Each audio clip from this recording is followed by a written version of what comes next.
Defence expert ಆಗಿರುವಂತಹ ಗಿರೀಶ್ ಲಿಂಗಣ್ಣ ಅವರು ನಮ್ಮ ಜೊತೆ ದೂರವಾಣಿ ಸಂಪರ್ಕದಲ್ಲಿ. ಸರ್ ನಮಸ್ಕಾರ.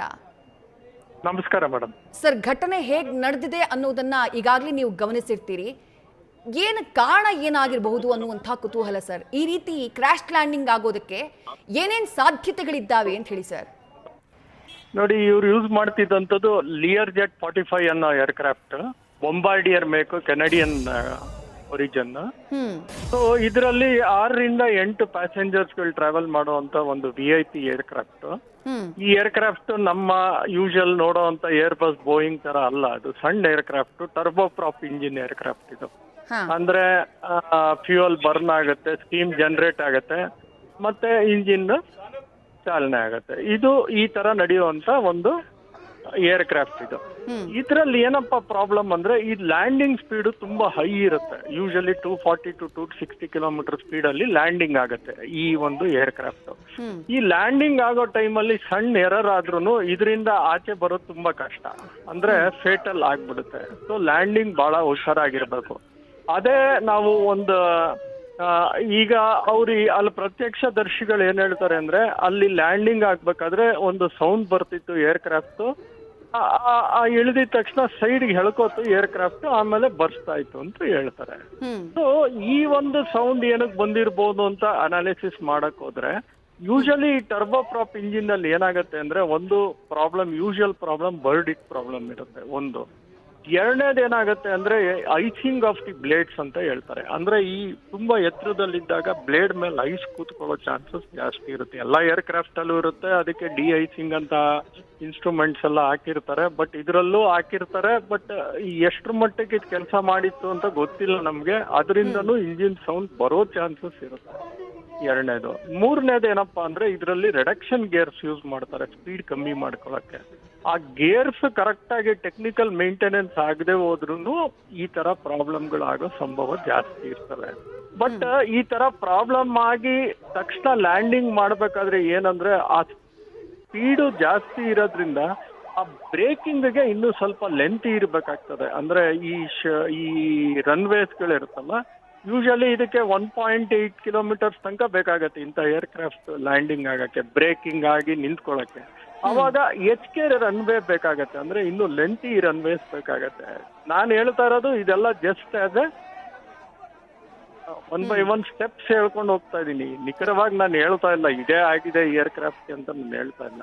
I am just telling the possibilities ಅಷ್ಟೇ. ಸೊ ಅದು ಇನ್ನು ನಮ್ಗೆ ಕರೆಕ್ಟ್ ಆಗಿ ಗೊತ್ತಾಗ್ಬೇಕು ಅಂದ್ರೆ, ಅದನ್ನ ಏನ್ ಮಾಡ್ಬೇಕು ಅಂದ್ರೆ, ಮ್ಯಾಜಿಕ್ ಆ ಬ್ಲಾಕ್ ಬಾಕ್ಸ್ ಸಿಗ್ಬೇಕು, ಮತ್ತೆ ಅದರನ್ನೆಲ್ಲ ತನಿಖೆ ಆಗ್ಬೇಕು, ಏನಕ್ಕೆ ಪ್ರಾಬ್ಲಮ್ ಆಗಿದೆ ಅಂತ ನೋಡ್ಬೇಕು. There are many things to be checked. But as a macro ಒಂದು ಸರ್ಫೇಸ್ ಮೇಲೆ ನಾನು ನಿಮ್ಗೆ ಹೇಳ್ತಾ ಇದ್ದೀನಿ, ಈ ತರ ಪ್ರಾಬ್ಲಮ್ಸ್ ಆಗಿರ್ಬಹುದು ಅಂತ ನನ್ನ ಒಂದು ಅನಿಸಿಕೆ ಅಷ್ಟೇ. ಸರ್, ಟೆಕ್ನಿಕಲ್ ಎರರು ಜೊತೆಗೆ ಪೈಲಟ್ ಎರರು, ಎರಡು ಸಾಧ್ಯತೆಗಳು. ಪೈಲಟ್ ಎರರು ಇರಬಹುದು. ಯಾಕಂದ್ರೆ ಯೂಶಲಿ ಏನಾಗುತ್ತೆ ಅಂದ್ರೆ, ಆ ಕರೆಕ್ಟ್ ಲ್ಯಾಂಡಿಂಗ್ ಸ್ಪಾಟ್ ಅಲ್ಲಿ ಇದ್ದು ಆ ಸ್ಪೀಡ್ ಕಂಟ್ರೋಲಿಗೆ ಬರದೆ ಹೋದ್ರೂ ಪ್ರಾಬ್ಲಮ್ ಆಗತ್ತೆ ಪೈಲಟ್ ಇಂದ. ಇಲ್ಲ ಅಂದ್ರೆ ಅವ್ನ್ಗೆ ಏನಾದ್ರು ಟೆಕ್ನಿಕಲ್ ಇಶ್ಯೂ ಆಗಿ ಸಡನ್ ಆಗಿ ಆ ಸ್ಪೀಡ್ ಕಂಟ್ರೋಲ್ ಮಾಡದೇ ಇದ್ರೂ ಆಗಿರ್ಬೋದು. So there are many ways. ಇಂಥವ್ರಿಂದಾನೇ ಪ್ರಾಬ್ಲಮ್ ಆಗಿದೆ ಅಂತ ಯಾರ ಕೈಲೂ ಹೇಳಕ್ಕಾಗಲ್ಲ, ಅನ್ಲೆಸ್ ಅಂಡ್ ಅಂಟಿಲ್ ತನಿಖೆ ಆಗೋ ತನಕ. ಸರ್, ನೀವು ಬ್ಲ್ಯಾಕ್ ಬಾಕ್ಸ್ನ ಉಲ್ಲೇಖ ಮಾಡಿದ್ರಿ. ನಮ್ಮ ವೀಕ್ಷಕರಿಗಾಗಿ ಈ ಬ್ಲ್ಯಾಕ್ ಬಾಕ್ಸ್ನ ರಿಕವರಿ ಮಾಡಿದಂತಹ ನಂತರದಲ್ಲಿ ಅದರಲ್ಲಿ ರೀಸನ್ ಹೆಂಗ್ ಫೈಂಡ್ ಔಟ್ ಆಗುತ್ತೆ, ಏನ್ ಡೇಟಾಗಳನ್ನ ಅದು ಕಲೆಕ್ಟ್ ಮಾಡಿರುತ್ತೆ, ಅದನ್ನ ಒಂದು ಸರಳವಾಗಿ ವಿವರಿಸಬಹುದಾ ಅಂತ ಹೇಳಿ sir. Girish sir, black box ಅಲ್ಲಿ ತುಂಬಾ ಕಮ್ಯುನಿಕೇಶನ್ಸ್ ಏನಾಗಿದೆ ಎಂತ್ ಮೂಮೆಂಟ್ ಅಲ್ಲಿ, ಪ್ಯಾರಾಮೀಟರ್ಸ್ ಗಳು, ಥೌಸಂಡ್ಸ್ ಆಫ್ ಪ್ಯಾರಾಮೀಟರ್ಸ್ ಇರುತ್ತೆ ಏರ್ಕ್ರಾಫ್ಟ್ ಅಲ್ಲಿ. ಆಲ್ಟಿಟ್ಯೂಡ್ ಏನಿತ್ತು, ಎಷ್ಟು ಸ್ಪೀಡ್ ಅಲ್ಲಿ ಇತ್ತು, ಏನು ಇಶ್ಯೂಸ್ ಬರ್ತಾ ಇತ್ತು, ಟೆಕ್ನಿಕಲ್ ಎರರ್ ಏನ್ ತೋರಿಸ್ತಾ ಇತ್ತು, ಇಂಥವೆಲ್ಲ ಅನೇಕ ಡೇಟಾಸ್ಗಳು ಸಂಗ್ರಹ ಆಗಿರ್ತದೆ ಬ್ಲ್ಯಾಕ್ ಬಾಕ್ಸ್ ಅಲ್ಲಿ. ಈ ಬ್ಲ್ಯಾಕ್ ಬಾಕ್ಸ್ ನ ತಗೊಂಡು ಅನಲೈಸ್ ಮಾಡ್ತಾರೆ. ಅದು it takes months together each ಡೇಟಾನು ನಾವು ಚೆಕ್ ಮಾಡ್ಕೊಂಡು ನೋಡಕ್ಕೆ.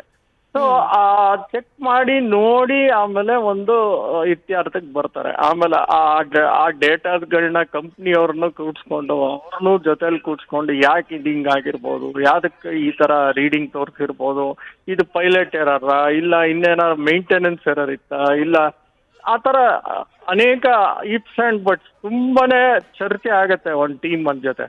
ಆ ಟೆಕ್ನಿಕಲ್ ಚರ್ಚೆಗಳಾಗಿ ಆಮೇಲೆ ಇದು ಬರುತ್ತೆ, ಏನೋ ಒಂದು ನಿಖರವಾಗಿ ಒಂದು ಇದರಿಂದ ಆಗಿರ್ಬೋದು ಅಂತ. ಇಟ್ ಟೇಕ್ 6 to 8 months ಆಗತ್ತೆ ಕರೆಕ್ಟ್ ಆಗಿ ಹೇಳಕ್ಕೆ, ಇದಕ್ಕಿಂದಾನೇ ಆಗಿರ್ಬೋದು ಅಂತ ಹೇಳಕ್ಕೆ. ಸರ್, ಜೊತೆಗೆ ವಿಮಾನ ಅಪಘಾತಕ್ಕೀಡಾಗಿರುವಂತಹ ಜಾಗವನ್ನ ನೋಡಿದ್ರೆ ಏನನ್ಸುತ್ತೆ ಸರ್? ಅಂದ್ರೆ ಇವರು ಲ್ಯಾಂಡ್ ಮಾಡೋದಕ್ಕೆ ಭೂಮಿಗೆ ಇಳಿದು ಆ ನಂತರದಲ್ಲಿ ಸೈಡ್ಗೆ ಹೋಗಿ ಈ ತರ ಆಗಿದ್ಯಾ, ಅಥವಾ ಲ್ಯಾಂಡ್ ಆಗೋದಕ್ಕಿಂತ ಮುಂಚೆನೆ ಪತನ ಆಗ್ಬಿಟ್ಟಿದ್ಯಾ ವಿಮಾನ? ಹೆಂಗ್ ಅನ್ಸುತ್ತೆ ಸರ್ ಆ ಜಾಗ ಅಥವಾ ದೃಶ್ಯಗಳನ್ನ ನೋಡಿದ್ರೆ ತಮ್ಗೆ? ಲ್ಯಾಂಡ್ ಆದ್ಮೇಲೆ ಎಳ್ಕೊಂಡೋಯ್ತು ಅಂತ ನಾನು ನೋಡಿಲ್ಲ ವಿಡಿಯೋ, ನಾನು ಇನ್ನೂ ಕರೆಕ್ಟ್ ಆಗಿ ಟಿವಿ ನೋಡಿಲ್ಲ ನಾನು, ಬಿಕಾಸ್ ನಾನು ಜಸ್ಟ್ ಓದಿರೋದು. ಸೊ ಲ್ಯಾಂಡ್ ಆದ್ಮೇಲೆ ಈ ತರ ಸೌಂಡ್ ಬರ್ತಿತ್ತು, ಎಳ್ಕೊಂಡೋಯ್ತು ಒಂದ್ ಕಡೆ, ಅಂದ್ರೆ ಒಂದ್ ಕಡೆ ಎಳಿತು, ಸ್ಕಿಡ್ ಆಯ್ತು ಏರ್ ಕ್ರಾಫ್ಟ್ ಅಂತಾರೆ. ಯೂಶಲಿ ಈ ಏರ್ ಕ್ರಾಫ್ಟ್ ಅಲ್ಲಿ ಈ ಸ್ಕಿಡ್ಡಿಂಗ್ ಪ್ರಾಬ್ಲಮ್ ಜಾಸ್ತಿ ಈ ಸಣ್ಣ ಏರ್ ಕ್ರಾಫ್ಟ್ಸ್ ಅಲ್ಲಿ. ಏನಾದ್ರೂ ವೆಟ್ ಏರ್ಸ್ ಇದ್ರೂನು ಹಂಗಾಗತ್ತೆ, ಇಲ್ಲ ಅಂದ್ರೆ ಟೆಂಪರೇಚರ್ ಹೈ ಇದ್ದಾಗೂ ಇಂಜಿನ್ ಪವರ್ ಕಮ್ಮಿ ಆಗ್ಬಿಡುತ್ತೆ ಇಂಥ ಏರ್ ಕ್ರಾಫ್ಟ್ಸ್ ಗಳಲ್ಲಿ. ಈ ಸ್ಮಾಲ್ ಏರ್ ಕ್ರಾಫ್ಟ್ಸ್ ಅಲ್ಲೆಲ್ಲ ಈ ತರ ಪ್ರಾಬ್ಲಮ್ ಜಾಸ್ತಿ ಇರುತ್ತೆ.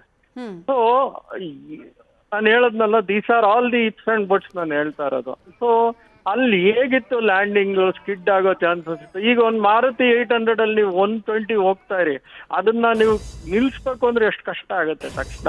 ಅದೇ ನೀವು SUV ಒಂದು ಇನೋವಾಲ್ ಹೋಗಿ ಅದ್ ನಿಲ್ಸೋದು ಎಷ್ಟು ಈಸಿ ಆಗುತ್ತೆ ಅವ್ರಿಗೆ.